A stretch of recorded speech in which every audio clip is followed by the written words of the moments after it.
दरोदी है वो मुस्लिम दरोदी की बात कर रहा है ना। हाँ, कहाँ की दरोदी है वो?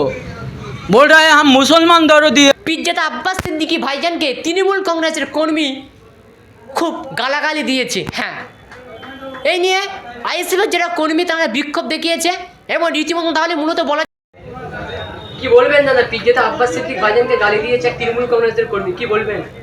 দেখুন, ওদের বিরুদ্ধে মানে আমরা আর কত বলবো, ওদের লজ্জা ছাড়া সব আছে, ওদের লজ্জা ছাড়া সব আছে। যারা মিলাতুন নবীর জলসাকে আটকানোর চেষ্টা করে তাদেরকে সাপোর্ট দেয়, আর তারা আজকে বলছে আমরা ফুরফুরা মানি, ফুরফুরা দাদা হুজুরকে মানি। কিসের দাদা হুজুরকে মানে? যদি দাদা হুজুরকে তারা মানতো তাহলে আজকে যারা মিলাতুন নবীর জলসা বাদি দেওয়ার চেষ্টা করছে তাদেরকে সাপোর্ট করছে, আর ওরা বলছে আমরা সংখ্যালঘু দরদি। আজকে নওশাদ সিদ্দিকী, আব্বাস সিদ্দিকীরা লড়ছে ওয়াকফ নিয়ে। ওয়াকফ আমাদের বাপ দাদার 14 পুরুষের সম্পত্তি। আজকের এই সরকার বলছে আমরা মুসলিম দরদি।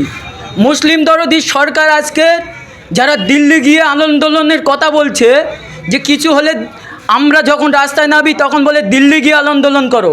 এই সরকার তো আন্দোলনটাকে শিখিয়েছে। এই সরকারের কি মনে নেই? এরা এই মমতা ব্যানার্জি একদিন 26 দিনের অনশন করেছিল, আর আমরা আজকে ওয়াকফ নিয়ে যখন অনশন করছি ধর্মতলায়, বেআইনিভাবে আমাদের কর্মীকে, আমাদের এমএলএ, আমাদের বিধায়ককে গ্রেপ্তার করেছে। আবার সেই সরকারের সাপোর্ট নিয়ে একজন তৃণমূলের 8 পুকুরের চামচা কথা বলছে, আবার বলছে মুসলিম দরদি। कहाँ की मुस्लिम दरोदी है वो मुस्लिम दरोदी की बात कर रहा है ना। हाँ, कहाँ की दरोदी है वो? बोल रहा है हम मुसलमान दरोदी है। হ্যাঁ, যখন আমরা ওয়াকফ নিয়ে যখন দিদি বলেছিল দিল্লি গিয়ে আন্দোলন করুন, তখন ওনার মনে ছিল না যে কেন আমরা দিল্লি যাব? এখানে আমাদের মাদ্রাসা, এখানে আমাদের মসজিদ, কবরস্থান নিয়ে কথা, আমাদের বাপদাদার সম্পত্তি, আমাদের মসজিদ চলে যাবে, আমরা প্রতিবাদ করতে পারবো না? তখন দিল্লি চলে যাও।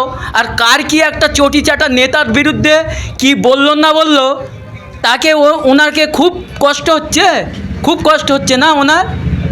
কে উনি? ওনাদের আর বাংলার মানুষ পছন্দ করে না।